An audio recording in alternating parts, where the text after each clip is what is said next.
नमस्कार। SR inter college से मैं मनोज द्विवेदी आपका स्वागत करता हूं। आज कक्षा 11 गणित का त्रिकोणमितीय फलन जिसकी एक्सरसाइज 3.2 है, में हम लोगों ने एक्सरसाइज 3.2 के 1 से लेकर 5 तक के प्रश्नों को हल किया। इसके उपरांत अब हम आज 6 से लेकर के 10 तक के प्रश्नों को हल करेंगे और यहाँ देखेंगे कि किस प्रकार से हम 0 से 360 के बीच में हम किसी भी त्रिकोणमितीय निष्पत्ति का मान यहाँ प्राप्त करते हैं। हम लोगों ने पिछली क्लास में यह देखा कि निष्पत्तियों का परिवर्तन कब होता है, कैसे होता है। तो हम लोगों ने पढ़ा था कि मैंने 2 रूल पढ़े थे कि पहला नियम कहता है कि 90 और 270 में निष्पत्तियां बदल जाती हैं। 90 तथा 270 में त्रिकोणमितीय निष्पत्तियां बदल जाती हैं। लेकिन दूसरा नियम यह कहता है कि 180 तथा 360 में निष्पत्तियां नहीं बदलती हैं। हमें केवल इन 2 नियमों को याद करते हुए प्रश्नों को हल करना है।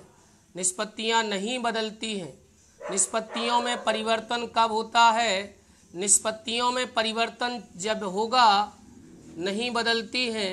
निष्पत्तियों में परिवर्तन तभी होगा जब 90 और 270 के फॉर्म में कोई भी फॉर्मूला हमको दिया गया होगा, तभी निष्पत्तियों का परिवर्तन होता है। और निष्पत्तियों का जब परिवर्तन होता है तो मैंने ये भी पिछली क्लास में चर्चा की थी कि निष्पत्तियों का जब परिवर्तन होता है तो साइन का कॉस हो जाता है, अर्थात साइन कॉस में बदल जाता है, कॉस साइन में बदल जाता है, टेन कॉट में बदल जाता है, कॉट टेन में बदल जाता है और सेक कॉसेक में बदल जाता है तथा कॉसेक सेक में बदल जाता है। तो ध्यान दीजिए, यहाँ पर प्रश्न नंबर जो 6 दिया गया वो क्या कह रहा है?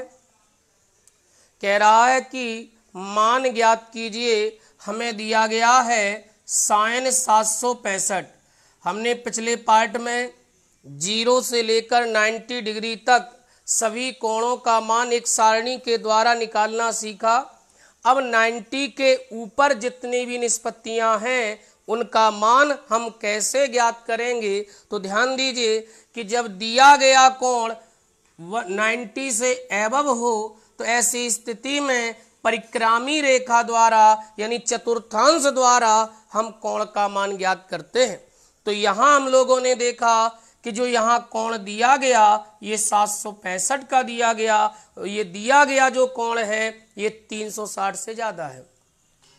जब दिया गया कोण 360 से ज़्यादा हो तो देखिए हमने बताया था कि ये हमारा एक्स अक्ष है और ये हमारा वाई अक्ष है।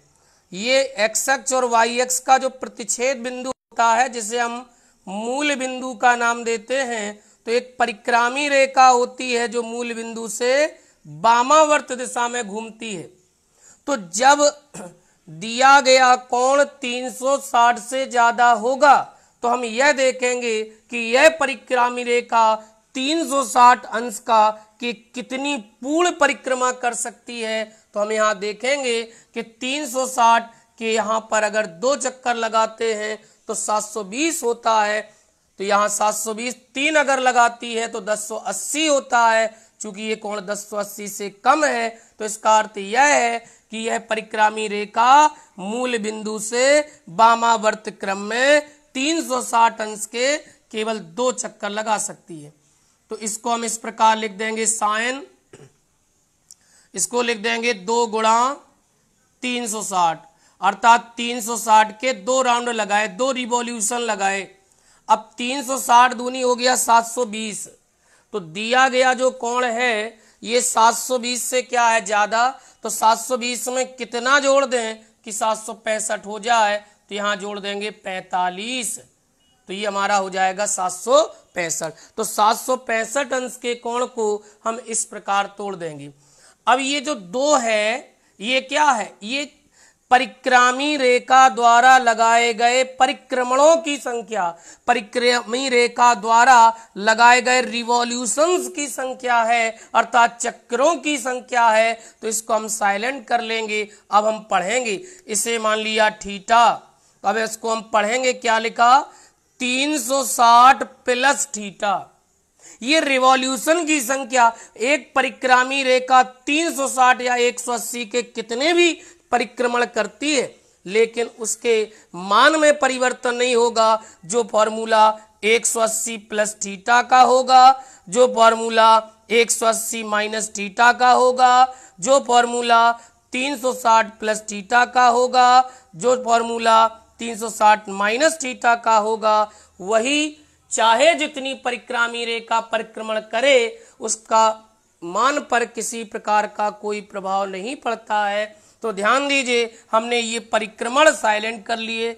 अब ये क्या लिखा, 360 प्लस थीटा, 360 प्लस थीटा। मैंने आपको पिछली कक्षाओं में बताया कि 90 और 270 में त्रिकोणमितीय निष्पत्तियां जो हैं वो बदल जाती हैं, लेकिन 180 और 360 में निष्पत्तियां नहीं बदलती हैं। चाहे 180 प्लस थीटा हो, चाहे 180 माइनस थीटा हो, चाहे 360 प्लस थीटा हो, चाहे 360 माइनस थीटा हो, अर्थात निष्पत्तियों में किसी प्रकार का कोई परिवर्तन नहीं होगा। इसका मतलब साइन का साइन रहेगा।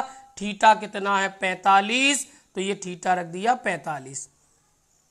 अब मैंने कहा था कि जो चिन्ह आता है वो चतुर्थांश के अनुसार आता है। जो चिन्ह आता है वो किसके अनुसार आता, चतुर्थांश के अनुसार आता है।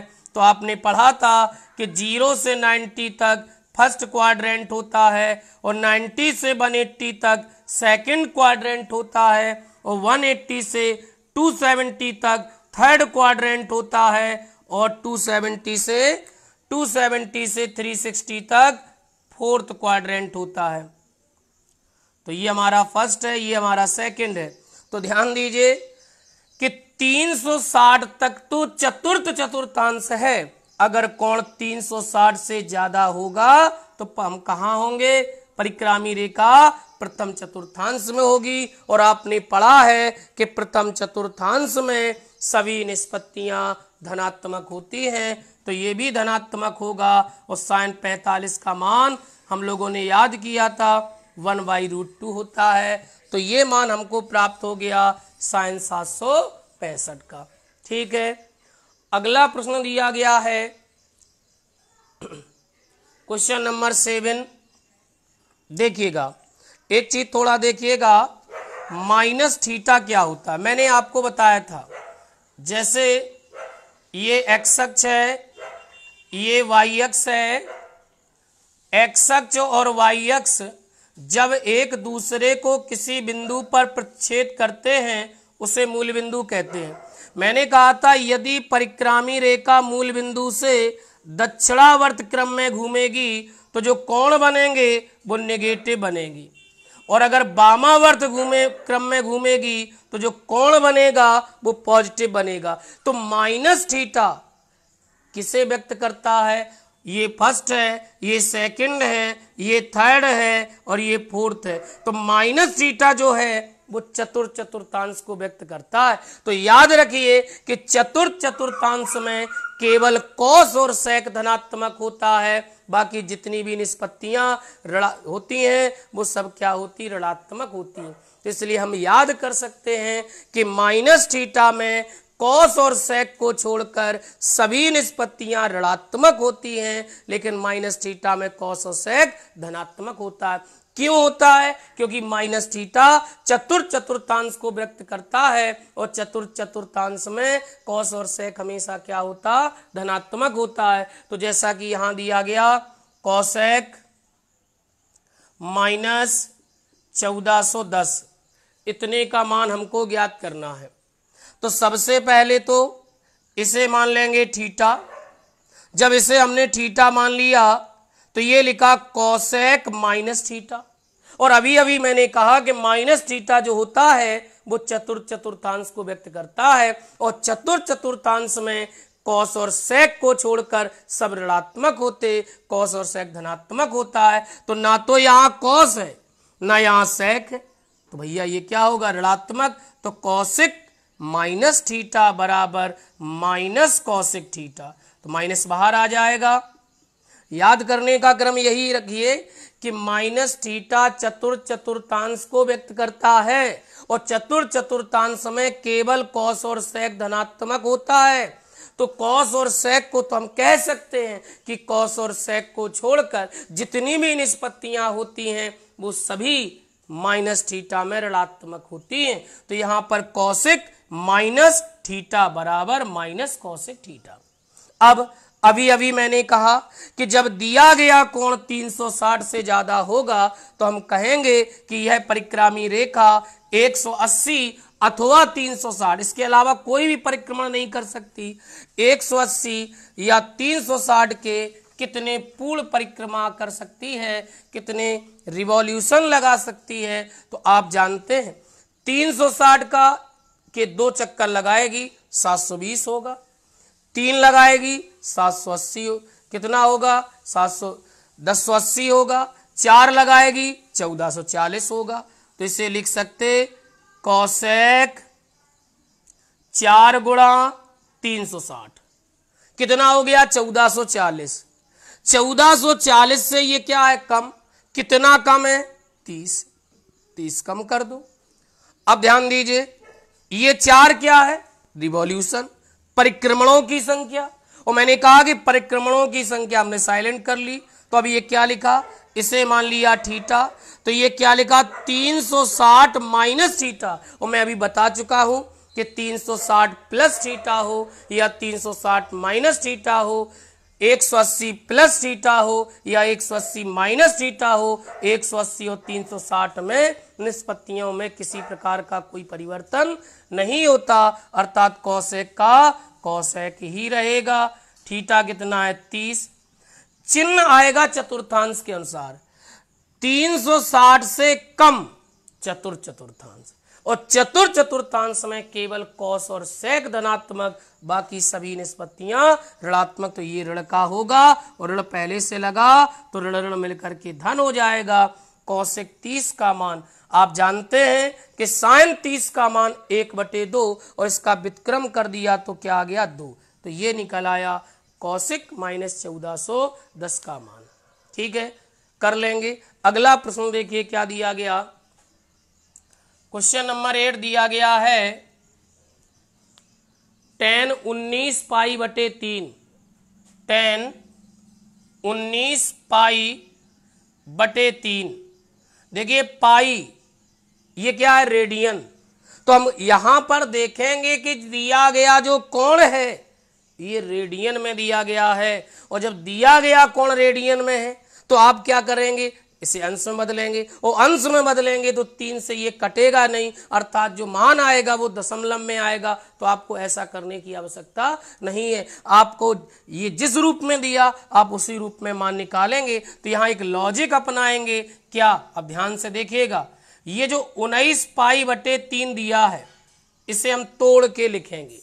क्या तोड़ के लिखेंगे, इसको हम इस प्रकार लिख सकते 6 into pi plus pi by 3, into माने 6 पाई अकेला लिख सकते हैं, वो तो आगे भी तोड़ सकते हैं। चलिए इसको हम इस प्रकार से तोड़ सकते हैं, देखो कैसे, जब आप इसका एलसीएम लोगे 1 और 3 का तो कितना आएगा 3 आएगा, 6 तिया 18 और 1 19 पाई बटे 3 आपको प्राप्त हो जाएगा। तो हमने 19 पाई बटे 3 को 6 पाई प्लस पाई बाई 3 लिख दिया। अब ध्यान दीजिए tan 6 पाई को ऐसा लिख सकते 6 इंटू पाई और प्लस पाई बाई 3, और पाई को क्या कहते 180। तो यहां परिक्रामी रेखा ने 180 के कितने चक्कर लगाए 6। मैंने अभी कहा कि एक परिक्रामी रेखा 180 और 360 के कितने भी चक्कर लगाए उसके मान में कोई परिवर्तन नहीं होगा, अर्थात इसको साइलेंट कर लेंगे। तो ये लिखा 180 प्लस थीटा, ये पाई का मान 180, क्योंकि पाई जो रेडियन होता है वो 180 अंश के बराबर होता है। तो इसे मान लिया थीटा, तो ये क्या लिखा 180 प्लस थीटा। और हम लोग पढ़ चुके कि 180 प्लस थीटा हो चाहे 180 माइनस थीटा हो, निष्पत्तियां नहीं बदलती, अर्थात 10 का 10 रहेगा और थीटा कितना है π/3। चिन्ह आएगा चतुर्थांश के अनुसार 180 से ज्यादा तृतीय, तृतीय में 10 और कॉट धनात्मक होता है।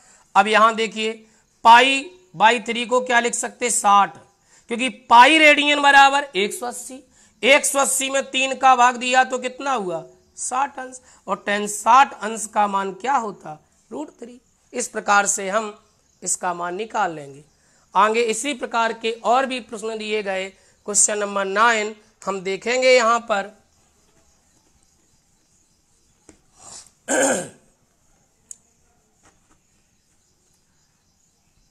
जितने भी लोग इस वीडियो को देख रहे हैं कम से कम इस वीडियो को सब्सक्राइब, लाइक और चैनल को सब्सक्राइब तो कर सकते हैं।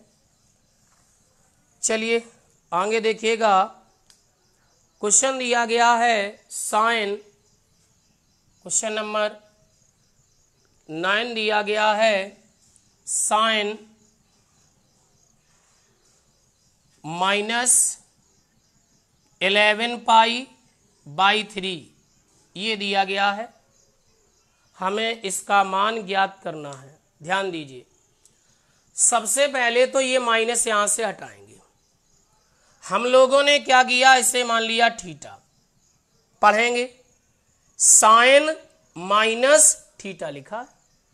मैं सीधी बात बता चुका हूं, आपको रटने की आवश्यकता नहीं है। मैंने कहा कि माइनस थीटा जो होता है वो चतुर्थांश को व्यक्त करता है। अब आपको यह पता होना चाहिए कि चतुर्थांश में कौन पॉजिटिव होता है। तो भैया आपको पता है कि चतुर्थांश में कॉस और सेक पॉजिटिव होता है, बाकी जितनी भी निष्पत्तियां होती वो सब निगेटिव होती हैं। तो यहां माइनस थीटा चतुर्थ को ही तो व्यक्त कर रहा है, तो चतुर्थ में क्या साइन पॉजिटिव होता नहीं, निगेटिव होता है। तो ये माइनस बाहर आ जाएगा, साइन 11 π/3। अब क्या करेंगे, यहां इस पाई रेडियन में जो कोण दिया गया उसको अंश में नहीं बदलना, इसको रूपांतरित करना। इसको कैसे लिखें, 11 π/3 को हम लिखेंगे, क्या लिख सकते हैं, देखिए क्या लिख सकते हैं इसको 4 π -π/3। कैसे, अब आपको दिमाग लगाइए, 4 तिया 12, क्योंकि एलसीएम लोगे ना, तो 4 तिया 12 पाई में 1 पाई चला गया, 11 π/3 बचा। तो इसको इस प्रकार से लिख सकते। अब इसको हम अब तुम्हारी भाषा में इसको तोड़ दें, 4 पाई को लिख सकते 4 × पाई -π/3। ये 4 क्या है, रिवॉल्यूशन।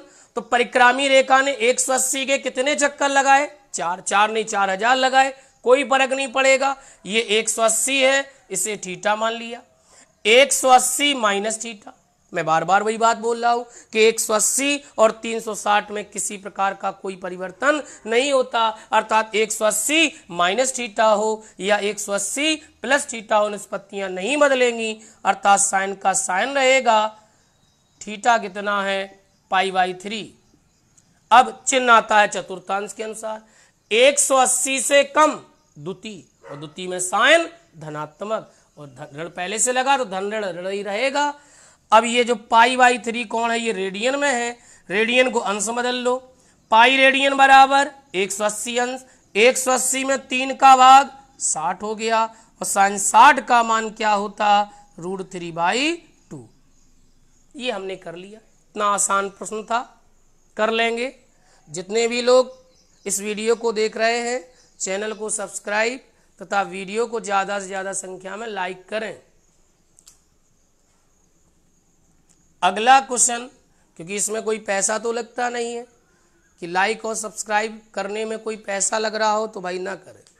इससे क्या होगा, थोड़ा मोटिवेशन बढ़ेगा और मुझे पढ़ाने में और आनंद आएगा और आपको भी आनंद आएगा। चलिए आगे देखिएगा, अगला प्रश्न क्या दिया गया है आज का और एक्सरसाइज का आखिरी प्रश्न है।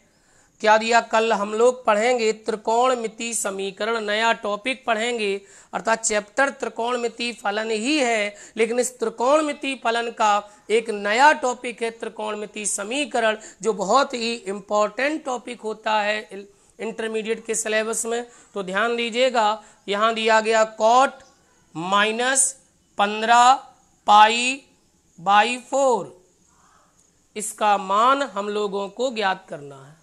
ध्यान दीजिए, फिर वही चक्कर कि इसे ये लगा है क्या माइनस, इसे हम लोगों ने मान लिया थीटा। कितना आसान बन गया, कॉट माइनस थीटा। बार बार वही बात हम रिपीट कर रहे हैं कि माइनस थीटा क्या किसको व्यक्त करता है, चतुर्थांश को, और चतुर्थांश में क्या होता है, कॉस और सेक धनात्मक होता है। तो भैया ना तो ये कॉस है ना ये सेक है, अर्थात ये क्या होगा, ऋणात्मक। तो ऋण बाहर आ गया, ऋण 15 π/4।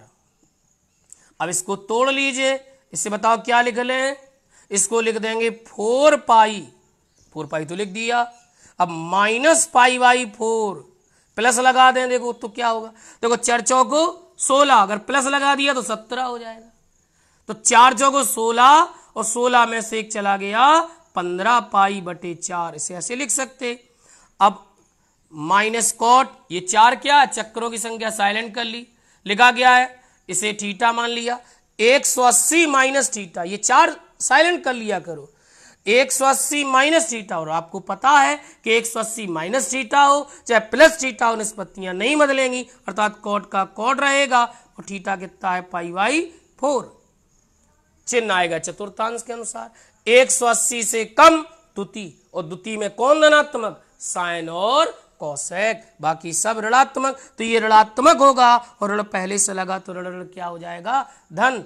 अब इसे अंश में बदल दो, पाई माने 180/4 यानी 45 अंश, और कॉट 45 का मान क्या होता, 1 होता है। ये थी एक्सरसाइज 3.2 का आखिरी प्रश्न। कल हम लोग पढ़ेंगे त्रिकोणमिति समीकरण। ज़्यादा से ज़्यादा लोग इस वीडियो को देखें, समझें। जिन लोगों ने पिछली क्लास नहीं पढ़ी, पिछले वीडियो को देखें, तभी आपको आगे समझ में आएगा। ठीक है ना, धन्यवाद।